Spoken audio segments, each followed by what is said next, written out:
everyone, and welcome back to my Digestible Morsels series. Well, I've covered the main aspects now of the biological laws, including how to apply them and tips on living with the knowledge. So now, based on those that I have experience of and my current level of understanding, I'm going to look at how therapies can work with the knowledge of the 5 biological laws. So hopefully this will be useful for people who use natural therapies themselves or are seeking to use a therapy for healing, and also for therapists who are learning GNM so they can practice with the principles of the biological laws. So now we know that GNM is not just a modality, as I've said many times. So therefore it is not integrated with a therapy as such. Neither is a therapy integrated into GNM. Rather than think of it this way, as an integration, we need to see it as it is, and that is a scientific foundation upon which our knowledge and practice is based. It is a fresh look at that therapy from a whole new perspective. Now, this is why I found it so important to let go of everything that I had been taught in my various diplomas and let go of all of my preconceptions to do with client experiences. So we need to let go that certain foods cause disease and cancer, that avoidance of certain foods and substances will prevent cancer, that the aim of a session is to make symptoms stop, that fungus and bacteria are something that we need to kill. So all of these things we need to let go of. These are the things that as a therapist you would be working with those beliefs. So we are obviously now viewing a therapy from this new perspective. So while the techniques we learn can still be relevant and very useful, we have the additional layer of responsibility, and that is not to fight what is happening in the body, but to understand it, support it, be able to ease severe symptoms when needed, and know when there is a need for conventional intervention. Therapists who practice with the principles will also be very sensitive to the way that they portray information to clients, with the understanding of the potential to cause DHS, such as the diagnosis shock. So their approach will include a compassionate discussion on relevant trauma alongside what they can do to support the natural process, and also the way we portray the information, as I say, is extremely important because we don't want to scare people. So a therapist who works with the principles of the 5 biological laws will take into account all of these different aspects when advising on a treatment protocol and when interpreting results from their usual testing procedures. And this is not just therapists, this is doctors and other health professionals too. As Dr. Hamer stated, symptoms can be caused by a poison, injury or malnutrition without a DHS, so we need to be open to these. However, if there is a sudden symptom, then it is most likely going to be caused by a DHS, unless there was something obvious like a sudden intake of a toxic substance, for example. In my own practice of nutritional therapy, using hair mineral analysis testing and seeing results and consequences of heavy metal toxicity and mineral toxicities and deficiencies, and using kinesiology, seeing how misalignment and energetic blockages, parasite infections and other imbalances can impact health, I always keep myself open to these issues in the cause of a symptom. So, in a nutshell, I class nutritional deficiencies and toxicities as malnutrition in the same kind of umbrella as malnutrition, as do the World Health Organization. And I would class parasites, and I don't mean bacteria or fungus, I'm talking of actual parasites like worms, mites, that sort of thing, along with heavy metal toxicity, because to me they are like a poison, an outside influence on the body. Physical misalignments can have a detrimental effect on health too, and I see this as similar to an injury. Usually these factors would cause symptoms that build up slowly over time unless there is a sudden intake of poison or toxins, infestation of parasites, or an injury resulting in misalignment. But as they lower our life force, they can also influence healing and the susceptibility to DHS and intense programs. They can also really muddy the waters when it comes to working things out. They will basically weaken our system and put a lot of stress upon our body. Do you remember I described my extreme foot problems arising from simply placing my bare feet on the floor the time I had the big operation? The amount of toxic burden we have in whatever form, including toxic thoughts and emotions, can cause us to have seemingly unjustified reactions and shocks to what would appear petty and minor incidents. Therefore, when we are looking at identifying conflicts, it is important not to be dismissive or judgmental on how you think you reacted to a shock in any way, whether that is yourself or a client. I have even made light of it to save embarrassment if the need arises, and that can really help a lot. In addition, as these issues can really muddy the waters and the stress they impose on the system hinder healing, they are of importance to address. So even though it seems like GNM throws everything else out the window, it really doesn't help to throw the baby out with the bathwater. The way I see it, clearing and addressing imbalances in any form are basically clearing the way for more effective healing when we are in a biological program, and this can also relieve any intensive symptoms in my experience too, as the body can cope with the program better if it is otherwise under less stress. And in general, when we are not in a biological program, being in balance will help us to be less susceptible to DHS and have less intensive programs that you may not even notice when you are affected by a DHS. As we are finely tuned biological computers, maybe an ideal way to see it is it's like having a computer that has lots of tabs and programs running, which really slows down what you are trying to do.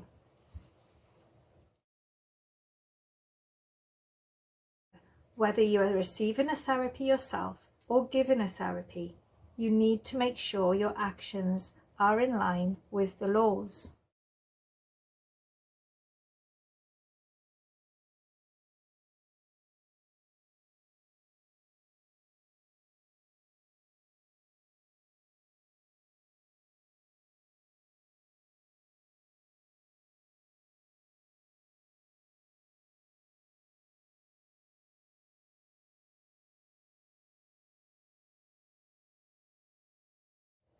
So really, a good therapist would work with you and appreciate your view of things rather than just dictating what you shouldn't do. So if you are considering visiting a therapist or currently visit one, you may wish to share your knowledge of the 5 biological laws with them and ask them to understand the concepts.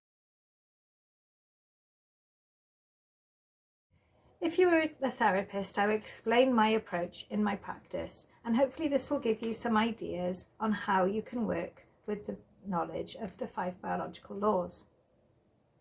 I mostly use kinesiology as a guide to tap into what the body requires for balance. And in doing this, because I'm asking the body's not going to tell me what it doesn't want and what is not in line with what it's trying to do. So I place a lot of value on kinesiology muscle testing. I also integrate nutritional therapy, homeopathy, EFT, and various kinesiology techniques as instructed to by the body. As kinesiology muscle testing will assess the body's needs on a subconscious level and assist me in finding what the body actually requires, the way I have practiced this has not changed a great deal, as I'm basically not deciding what to do, I'm allowing the body to tell me. However, I'm always conscious of the biological laws when I'm practicing, and therefore when I discover an imbalance, I will ask for energetic permission to correct it through the muscle testing. If the body wants that imbalance corrected, I will have permission to do so then. So it might be an idea just to, if you're a therapist, just to learn some basic energetic method, because I find this is a really, really good way. Just a very simple muscle test on an indicator muscle, which I'm going to do in a separate video, or maybe dowsing or something like that. So as you're asking that permission to go ahead. If I find something like a candida infection, I understand that this is part of the healing now, so I don't just want to get rid of it. Since learning the laws, I do not fight it, but what I do is I look for the indigestible morsel or other conflict that is related, and then look for ways in which we can support the healing process. If a client comes to me with a symptom, I first see if it began after a trauma or shock. Then I proceed with muscle testing to see which imbalances need correcting to facilitate an effective healing. And also, if the symptom is severe, what we can do just to take the edge off without stopping the healing, just to be taking the edge off that symptom so as they can cope better. Looking at nutritional therapy, we would steer away from high potency supplements, which can have a stimulating effect when you're in a biological program.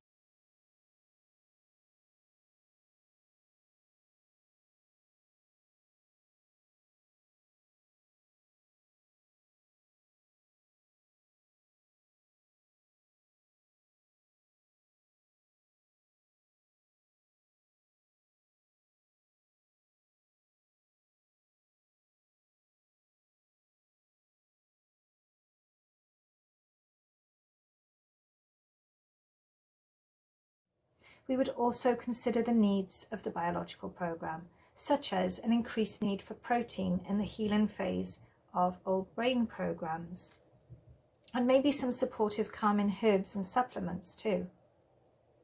We would not be wanting to start labelling foods as allergies or intolerances so as not to create a negative association with that food for the client, but rather consider these then as something the body just doesn't want right now. This is an important way to interpret this if you are told that you have an intolerance or allergy from somebody. Don't take that on board as black or white.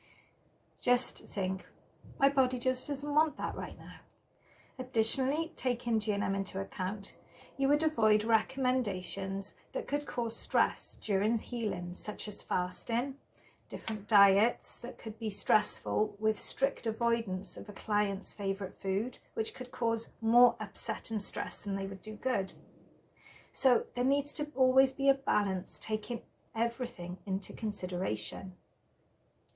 As a nutritional therapist, we would usually be trained in a certain way to view foods as either healthy or unhealthy, but understanding the 5 biological laws, we need to let go of this labelling. We need to educate the client and allow them to choose with wisdom and not fear.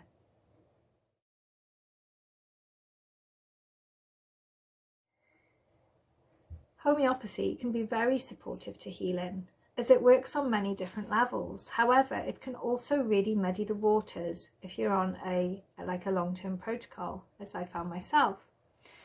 Old symptoms and issues can be brought up to heal, and it is difficult to know what is a recent conflict and what is old. I use homeopathy usually acutely, that is in low potencies for assisting healing that is currently being experienced. And I'm also a client of a homeopath who is very open to GNM, and we therefore can work together regarding what I need. In fact, homeopaths are trained with a similar concept to GNM, in that the body heals itself and only requires support. The preference often is only to give a single remedy and wait to see what happens, so as not to overburden or overstress the body. They also see symptoms as a positive sign of healing. However, I have known some to also recommend many high potency supplements which I would not be recommending myself. In my practice, again, my choice of homeopathy for a client and whether it is suitable is always confirmed through muscle testing, as is everything else I do. With the assistance of a good homeopath, I see no reason why it should not be a part of a protocol if that is the approach you wish to take.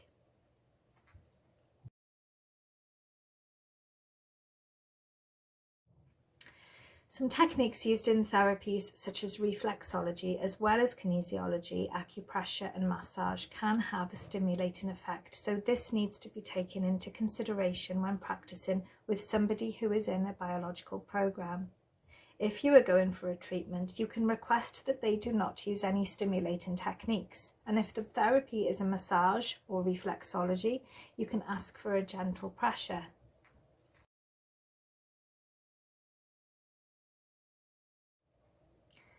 Other non-invasive relaxing therapies that I have experience of and find are extremely supportive to healing and also useful for downgrading conflicts, downgrading the conflict active phase, and also taking the emotional charge away from symptoms and the fear, are things like Reiki, gong sound baths and sound therapy, and EFT, as I mentioned previously briefly. These therapies have a calming effect on the mind and the emotions and can be really, really helpful.